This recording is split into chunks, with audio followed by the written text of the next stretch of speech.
पढ़ी लिखी बहू। इस कहानी की शुरुआत होती है। सीमा नामक की एक लड़की थी। सीमा एक बहुत ही पढ़ी लिखी लड़की थी।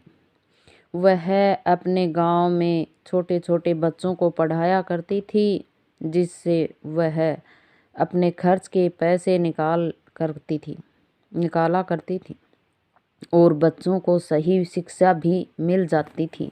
कुछ दिन बाद सीमा का विवाह राधे नामक एक युवती से हो गया। राधे की माँ जिसका नाम सुमित्रा था, उनका सीमा का बच्चों को पढ़ाना पसंद नहीं था। उनका मानना था कि उनका बेटा राधे इतना पैसा कमाता है कि बहू को काम करने की ज़रूरत नहीं। सीमा भी अपनी सास सुमित्रा की बात मानकर बच्चों को पढ़ाना बंद कर दी और अपने ससुराल में खुशी खुशी रहने लगी। एक दिन की बात है। सुमित्रा का सबसे छोटा बेटा, जिसका नाम हर्ष था, उसका रिजल्ट आया और वह फेल हो गया। यह देखकर सुमित्रा ने हर्ष को बहुत डांटा। सीमा ने अपनी सास सुमित्रा से कहा, माताजी, आप घबराइए मत, मैं हर्ष को पढ़ाऊंगी। सुमित्रा ने कहा, यह एकदम गधा है, इसे कुछ भी नहीं आता, इसे कोई पढ़ा दे, मगर यह पास नहीं हो सकता। यह कहकर उसकी सास चली गई। अब सीमा हर्ष को रोज पढ़ाया करती थी। धीरे धीरे हर्ष को पढ़ना आ गया। कुछ महीने बाद जब हर्ष का दोबारा एग्जाम हुआ, तब हर्ष अपनी परीक्षा में अच्छे अंकों से पास हो गया।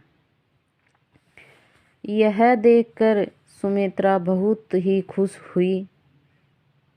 अब सीमा की सास सुमित्रा को एहसास हो गया था कि उसकी बहू पढ़ी लिखी है, तो उसे उसका शौक पूरा करना चाहिए।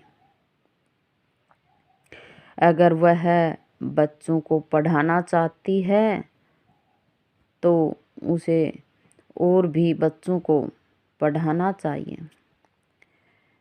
इस तरह से सुमित्रा ने सीमा को बच्चों को पढ़ाने के लिए छूट दे दी। धीरे धीरे सीमा का एक बहुत ही अच्छा कोचिंग सेंटर चलने लगा, जिससे सीमा की कमाई भी होती और बच्चों को अच्छी शिक्षा भी मिल जाती। अब सीमा और सुमित्रा और उसका पति सभी लोग बहुत ही खुश थे।